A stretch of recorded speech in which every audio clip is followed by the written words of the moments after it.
Hello, ladies and gentlemen, boys and girls, children of all ages. This is the great and powerful Zilla, and today I'm going to talk to you about this ship right here, the Tier 5 Premium Italian Cruiser, the Genova. Now, I just got this ship today through the bundles in the armory. So let me show you how to do that first of all. If you have been spending bundles on Italian cruiser containers, you may or may not be correct depending on how your luck holds, because the odds of getting an Italian cruiser mission out of these things are slim.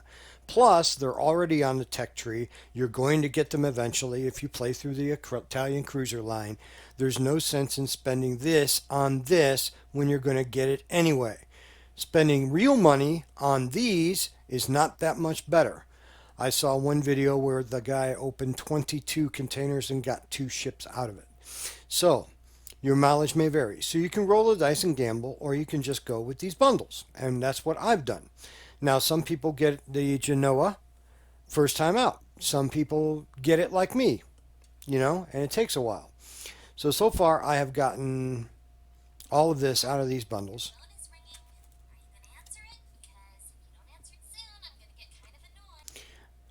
So anyway, as I was saying, I have 15 of 22 of these containers, all right? So it took me a while, and I got it on the 15th container, all right? But if you go through and you buy these bundles, you will get the Genoa, all right? Otherwise, you can spend real money in the premium shop and buy it for, I think it's $17 for the Genoa. I'm not quite sure. The Genova. I'm sorry, I'm mispronouncing that. All right? So, I don't see it. Where is it? Anyway, it's there. It's in the premium shop. Okay, and you can get it for like I think it's $17 or something like that. Anyway, be that as it may, this is it. Now there have been quite a few videos out on it, and I played it. My first battle is what you're going to see, and I'll tell you this much: it's not bad. But it's also not good, and I haven't played it a lot, but I can tell you that I can already see there are problems. So let's take a look at what we got here. What we got here is a World War I Italian cruiser that was designed in World War I. There's really not much on it online. There was an article on another Italian cruiser that served in World War I. However, this one was built under the Washington Naval Treaty restrictions, so my guess would be mid to late 20s. Not a bad looking ship like all Italian ships. It doesn't have our little barbershop thing up front, which I'm kind of sad about. But it's got 8-inch guns. So let's take a look at what we got here. It is not survivable, guys. This thing cannot really take a hit. Its shtick is the artillery. I'll get to that a little bit more in a little bit. It's got 8-kilometer torpedoes that do 51 knots. Its AA is not bad for its tier. And if you consider you're going to be facing tier 4 carriers, which are rated at 47, and tier 6 carriers, which are rated at 56, you're not in that bad shape. You can defend yourself, but you're not going to stop the planes. It's very maneuverable. It's pretty darn quick. It does 30-something knots in a straight line. 34.5 knots in a straight line. And you're not really hiding from anybody, guys. Okay? Now, what I did was I took this ship into co-op. All right? And I did one co-op game, and I did very well in this ship in that co-op game. However, we have to consider that it is, in fact, co-op. And if you take a look, you can see where the problem's going to come is when you get up tiered. 16 millimeters plate, 70 millimeters Citadel armor. Guys, there are ships that will slice through that like a hot knife through butter. All right. And even from the front, if you're bow tanking with this, 13 millimeters, you're not, no, just no. All right. So overall, I'd say scale of 1 to 10, the ship's like a 4, 3 or 4. But consider this. It's a free ship. What else are you going to spend your tokens on? It's a free ship. Go ahead and grab it, right? Now, its shtick is SAP. That stands for semi-armor piercing. And that would be these rounds right here, semi-armor piercing rounds. What this is a failed attempt by Wargaming to combine armor piercing and high explosive rounds into one shell. It's a gimmick. What does it do? Not much. Not much. First of all, you're not going to start fires. All right? Unlike high explosive, if it shatters or ricochets, no damage is going to be dealt. It's good against destroyers and lightly armored cruisers, and that's about it. Okay? It's a gimmick. All right? Against cruisers, you're better off firing armor piercing. All right? And of course, battleships, you're better off firing armor piercing because you're not starting fires with this. This has no fire chance. All right? There is no fire chance on this shell. All right? So let's go into co-op. I'll talk you through the co-op game I had there, but overall, you know, for the tokens, I would say for the tokens, it's worth it. For real money, no. And let me just make this statement about Italian ships because I now have the tier 5, I don't know, alphabet ship. I'll talk about that one in another video. The premium ships that you could get before the Italian line came out are heads and shoulders above and better than anything you're getting on the tech tree at this time. Heads and shoulders. Everyone knows about the Julius Caesar. The De Asta I never really was impressed with, but it is 10 times better than this thing. The Abruzzi, some people love it, some people hate it. Whether you love it or hate it, it is still better than this.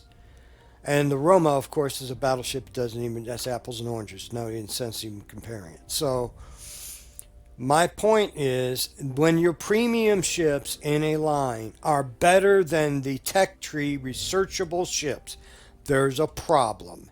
That problem needs to be addressed by Wargaming. I think part of it is this SAP gimmick. Either make it work the way it's supposed to work, or just get rid of it and give the ships HE. In which case they become pretty much like any other cruiser in this game at that tier. All right? Because they really don't have a gimmick that's all their own, and SAP is about it. Yeah, they're fast. Yeah, they can lay smoke while they're moving. This one can't. It's the premium version. This one can. All right? It's the non-premium. There's the smoke. Okay? So here's the Genoa. No smoke, just defensive fire.